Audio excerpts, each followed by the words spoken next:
Welcome friends, প্রত্যেকে স্বাগত আমাদের ইউটিউব চ্যানেলে। যে সমস্ত ভিউয়ার্সরা প্রথমবার চ্যানেলটি দেখছেন তারা অবশ্যই চ্যানেলটিকে সাবস্ক্রাইব করে দেবেন এবং চ্যানেলের পাশে থাকা বেল আইকনটি প্রেস করবেন, যাতে এই ধরনের খবরাখবর সবচেয়ে আগে সবচেয়ে দ্রুত আপনাদের কাছে তুলে দিতে পারি। তো মোদ্দা কথা, বর্তমান যে সময়, অর্থাৎ জাস্টিস আসাম মান্তা স্যার তিনি যে অর্ডার পাস করেছেন, খেলাটা তার পর থেকে শুরু হয়ে গেছে। অর্থাৎ ভ্যাকান্সি চেয়ে পাঠিয়েছেন, 14 টেটের অ্যালটমেন্টের কথা বলেছেন এবং যোগ্য বঞ্চিত প্রমাণ করতে বলেছেন। তো সেক্ষেত্রে সুযোগ বুঝে টিজেটির পুরনো অস্ত্র কিন্তু শান দিতে শুরু করে দিয়েছে। অর্থাৎ তরুণজ্যোতি তেওয়ারি বাবু তার পুরনো অস্ত্র কিন্তু শান দিতে শুরু করে দিয়েছে। অর্থাৎ তিনি মামলা কিন্তু 42/949 যোগ্য বঞ্চিত, এই যে ব্যাপারটা সামনে চলে আসার পরে তার কিছু পুরনো মামলা একই কায়দায় করা, যেটা এখন বিচারপতি চাইছেন যে যোগ্যতা প্রমাণ করতে হবে। তো তার যোগ্যতা প্রমাণ করার জন্য একটি মামলা তিনি আগের থেকে দায়ের করে রেখেছিলেন এবং সেক্ষেত্রে একদম যেটা বিচারপতি চাইছেন সেই মর্মেই হিসাব মতন মামলাটা দায়ের করা, এবং সেই মামলা কিন্তু রিসেন্টলি মেনশন হয়েছে এবং সেটা টপ লিস্টে রয়েছে। এবং যোগ্য বঞ্চিতের চাকরি পাইয়ে দিতে অ্যাডভোকেটদের কিন্তু মরিয়ার চেষ্টা এবার দেখা যাবে। তো চলুন বিষয়টা একদম গোড়া থেকে শুরু করি। তো দেখুন, মামলাটা এই মুহূর্তে আপগ্রেড মোশন, মানে যে কেউ মামলা 1200-1300 মামলা রয়েছে জাস্টিস আসাম মান্তা স্যারের বেঞ্চে। তো সেক্ষেত্রে সেই বেঞ্চের মামলা আপগ্রেডেশন মোশনে আনা, মানে আপগ্রেডেশন মোশন আমার ভেরি ডিফিকাল্ট, মানে হিয়ারিং করাতে হয় এক পর্যায়ে, মানে মেনশন তো করতেই হয় এবং সেখানে বোঝাতে হবে বিচারপতিকে যে দেখুন এই মামলাটা সেই মামলা। তো সেই মামলা করে কিন্তু টপ 2 মামলার মধ্যে এই তরুণজ্যোতি বাবুর এই মামলাটা রয়েছে এবং গ্রুপ 2 ম্যাটার, যেটা কিনা প্রাথমিক বা শিক্ষা সংক্রান্ত মামলার মধ্যে 2 নম্বরে কিন্তু এই মামলাটা রয়েছে। অর্থাৎ আপগ্রেড মোশনে কিন্তু মামলাটাকে নিয়ে এসছেন এবং টপ কথাটা লেগেছে, অর্থাৎ টপ মামলা, অর্থাৎ এই লিস্টে টপ মামলা রয়েছে এই মামলাটা।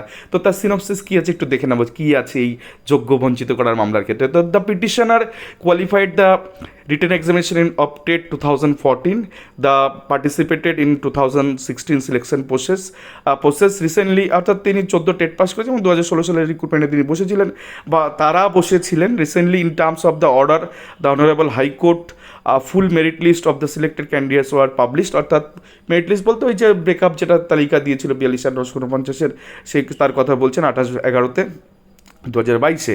The Honorable Court, a full merit list of selected candidates were published, and the petitioner have found that both 30,000 non-trained candidates were recruited at the and many candidates who selected less marks were the recruited, depriving that the petitioner, অর্থাৎ পিটিশনারদের এই যে যোগ্য petitioner যারা আছে, যারা বঞ্চিত হয়েছেন, তাদের থেকে কম নাম্বারের কিন্তু এখানে কিন্তু চাকরি করছে। তো সেই মর্মে কিন্তু মামলা দায়ের করেছেন। The state authority given appointment to many non-trained student but ignore the petitioner by giving excuse for the notification issued by MHRD, অর্থাৎ মিনিস্ট্রি অফ হিউম্যান রিসোর্স ডেভেলপমেন্টের তরফ থেকে যেটা করা হয়েছে, সেই যে রিল্যাক্সেশনটা দেওয়া ছিল নন টেনদের ক্ষেত্রে, তো সেই ক্ষেত্রে কিন্তু এই সমস্ত পিটিশনারদের ইগনোর করা হয়েছে, বাট তারা ডিজার্ভিং ক্যান্ডিডেট ছিল। তো এই মর্মে একটি মামলা দায়ের হয়।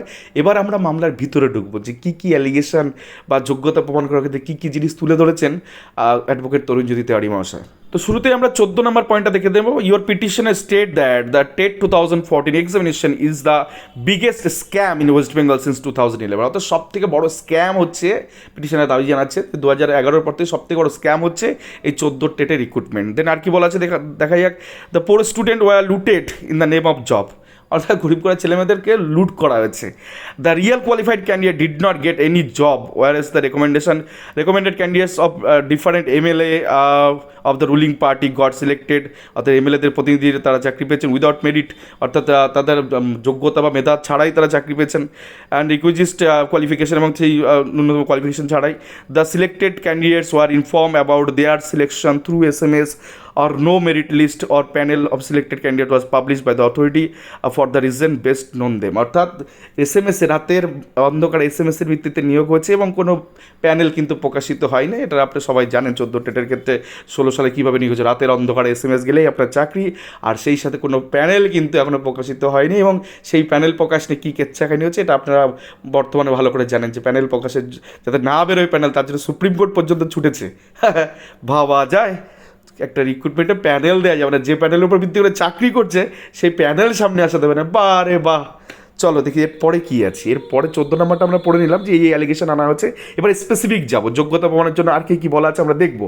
তো দেখা যাক 23 নম্বর পয়েন্টে কী বলা আছে। Your petitioner number 1 petition number ওয়ানে কী বলা আছে, ইজ এ ওবিসি ক্যান্ডিডেট অর্থাৎ ওবিসি বি ক্যান্ডিডেট ইনি, and without any marks in viva and aptitude test, অর্থাৎ এক নাম্বার যদি তাকে দেওয়া না হয় যে অ্যাপটিউড টেস্ট এবং ভাইবার ক্ষেত্রে, তো সেক্ষেত্রে she crossing the last empanel general candidate under Malda DPSC, অর্থাৎ মালদা ডিপিএসসিতে তো সে তো ওবিসি ক্যান্ডিডেট, সে তো জেনারেলে ঢুকবে এবং সেই ক্ষেত্রে সে নিজের ক্যাটাগরিতে যাবে। তো সেক্ষেত্রে জেনারেলের মধ্যে লাস্ট কাট অফ যেটা হয়েছে মালদা ডিস্ট্রিক্টের, তার থেকে এক নাম্বার যদি এই প্রার্থী নাও পায় ইন্টারভিউ অ্যাপটিউড টেস্টে, তাও সে কিন্তু ক্রস করেছে তার ওই জেনারেল কাট অফটা, তাহলে সেখানেও চাকরি পাবে না। And if only one marks given or to her in viva and aptitude test, she crossing the 8 general candidate who goat job in 2016 selection process, অর্থাৎ যদি এক নম্বরও তাকে দেওয়া হয় ইন্টারভিউ এবং অ্যাপটিউড টেস্টের 0.05 মিলিয়ে, তাহলে শেষ দিক থেকে 8 জনকে তিনি ক্রস করে যাবেন। ভাবা যায় একটা রিক্রুটমেন্ট এরকম হয়েছে। যাই হোক, এবার আমরা চলে আসি দিকে পরের পয়েন্ট নিয়ে। পয়েন্ট নাম্বার 24, ইউর পিটিশনের স্টেট দ্যাট ইউর পিটিশনের number 4, 5, 6 and 7 comes under the Purulia DPSC, অর্থাৎ পুরুলিয়া ডিপিএসসি তারা প্রার্থী, and they have better academic score than the empanel candidates of 2016 process, still they have not empanel. অর্থাৎ এই যে DPSC Purulia, এখানে এই 4, 5, 6, 7 এই যে পিটিশনার, তারা তাদের মেরিট কিন্তু একাডেমিক স্কোর কিন্তু বেশি, অর্থাৎ যে শেষতম যে ব্যক্তি চাকরি পেয়েছে তার থেকে কিন্তু এই 4, 5, 6, 7 কিন্তু স্কোর বেশি, তাহলে এরা এখনো চাকরি পায়নি। কোশ্চেন তো উঠবে, in some cases they have cross the marks of last empanel candidate but strangely and or magically they deprive, অর্থাৎ কোনো কারণে ম্যাজিক্যালি তারা কিন্তু আকস্মিকভাবে দেখা যাচ্ছে যে সেই লাস্ট এমপ্যানেল নাম্বার ক্রস করে যাওয়ার পর তারা চাকরিটা পায়নি। তো এটা কী করে একটি রিক্রুটমেন্টে এটা হতে পারে? তো এরকম কিন্তু অভিযোগ যোগ্য বঞ্চিতদের তরফ থেকে কিন্তু আনা হয়েছে এবং এই মামলা কিন্তু টপে রয়েছে। এই মামলা কিন্তু শুনানি হবে এবং জাস্টিস জয়াসুর মান্তা এদের কথাই বলেছেন যে যোগ্যতা কিন্তু তোমাকে প্রমাণ করতে হবে। তরুণ যদি তারা কিন্তু সেটার দিকেই এগোচ্ছেন। আমরা দেখে নেব এর পরের পয়েন্টটা কী আছে। পরের পয়েন্টটা নাম্বার হচ্ছে 25, your petitioner state that your petitioner number 8 এবং 9 under Malda DPSC and they belong to OBC B category, এবং তারা ওবিসি বি ক্যাটাগরিতে তারা প্রার্থী এবং তারা পিটিশন নাম্বার 8 এবং 9 তারা Malda DPSC candidate. They have cross the cut off marks of general candidate even and still strangely they have not been empanel, অর্থাৎ তারা এই যে 8 আর 9 তারা জেনারেল কাট অফ ক্রস করে গেছে। তারা ওবিসি বি প্রার্থী, তারা তো প্রথমে জেনারেলে ঢুকবে, না পেলে তার ক্যাটাগরিতে ঢুকবে, তো general cut off marks cross করে গেছে, কিন্তু সেক্ষেত্রেও তাদেরকে চাকরি দেওয়া হয়নি। It shows that the board did not follow the reservation roster and act as per the their own which by flouting every law, অর্থাৎ তারা তাদের এই রিজার্ভেশন ল তো মানেইনি এবং সেক্ষেত্রে তাদের নিজের নিয়ম তারা বিরুদ্ধচারণ করেছে। The 2016 selection process was nothing but a joke on the educated youth of West Bengal, and the board has taken every possible illegal step to appoint less meritorious teacher in primary school, অর্থাৎ পশ্চিমবঙ্গে এটা একটা জোকে পরিণত হয়েছে এবং যুবদের সঙ্গে একটা যোগ করা হয়েছে এবং সেই ক্ষেত্রে পশ্চিমবঙ্গে কিন্তু লেজার মার্কসের থাকা ছেলেমেয়েরা কিন্তু বা প্রার্থীরা কিন্তু আজকে স্কুলগুলোতে চাকরি করছে, এমনটাই অভিযোগ আনা হয়েছে তরুণ জ্যোতি দেওয়ার পক্ষ থেকে।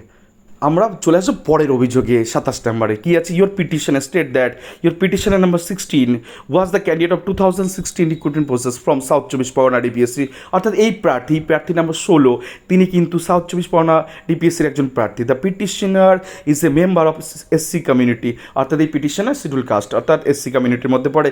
She score better marks than the many empanel candidates of SC community as well as the general category, অর্থাৎ এই যে প্রার্থী তিনি এসসিতে যা নাম্বার আছে তার থেকে তো বেশি পেয়েছিনি এবং সেই সাথে জেনারেল যারা আছে তাদের থেকেও তিনি লাস্ট এমপ্যানেল যারা হচ্ছে তার থেকেও তার নাম্বার বেশি। তাহলে এই প্রার্থী দেখুন আর কি লেখা আছে, উইদাউট ক্যালকুলেটিং সিঙ্গেল মার্ক, অর্থাৎ এক নাম্বার ছাড়াও in viva and aptitude test, অর্থাৎ অ্যাপটিউড টেস্ট এবং ভাইবাতে এক নাম্বার না দিয়েও she is crossing many empanel candidates, অর্থাৎ সে কিন্তু ক্রস করে যাচ্ছে বিভিন্ন যে এমপ্যানেল ক্যান্ডিডেট আছে, সেটা জেনারেল হতে পারে, সেটা ক্যাটাগরি হতে তার থেকে কিন্তু বেশি।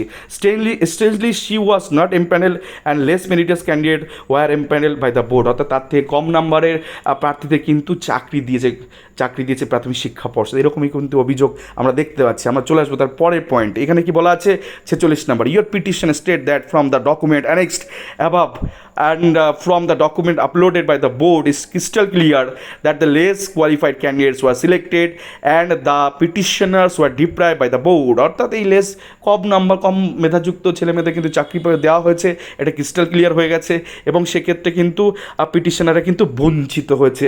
জাস্টিস রাসেল মান্তার ঠিক এক্স্যাক্টলি এই পয়েন্টে আসতে চাইছে যে তুমি যোগ্যতা প্রমাণ করো, তুমি কারো থেকে নাম্বার বেশি পেয়েছো, সেই রকম একটা মামলা আমার কাছে যদি প্রমাণিত হয়, যদি আসে, সেক্ষেত্রে আমি যোগ্য কিনা সেটা আমি দেখব।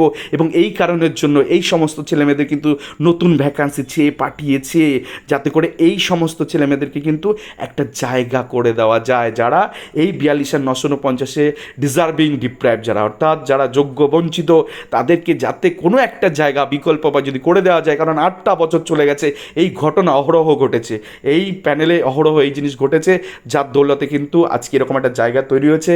ভ্যাকান্সি চেয়ে পাঠিয়েছে জাস্টিস মহাশয় government of West Bengal education ডিপার্টমেন্টের তরফ থেকে, এবং সেটাকে এক্সারসাইজ করে 17 তারিখের মধ্যে কিন্তু 2 সপ্তাহের মধ্যে জমা দিতে বলেছে। এবং এই সমস্ত ডিজার্ভিং ক্যান্ডিডেট যারা যোগ্যতা নিয়ে, সম্মান নিয়ে পুনরায় স্কুলে ফিরে যায়, তাদের জন্য কিন্তু এই জিনিস তিনি করতে চলেছেন। তার জন্যই তরুণজ্যোতি তিওয়ারির মতন অ্যাডভোকেটটা কিন্তু এখন থেকে উঠে পড়ে লেগেছেন এবং মামলাটাকে টপ গিয়ারে নিয়ে গেছেন, যেখানে গিয়ে এরকম একটা পরিসমাপ্তি ঘটতে চলেছে। যোগ্যতা প্রমাণ হলেই কিন্তু আগামী দিন বঞ্চিতদের ভাগ্য খুলতে চলেছে। তো যাই হোক, এই ছিল আজকের ভিডিওটি ভালো লাগলে অবশ্যই লাইক, শেয়ার এবং কমেন্ট করুন, এবং চ্যানেলটি অবশ্যই সাবস্ক্রাইব করে দিন। ধন্যবাদ সকলকে।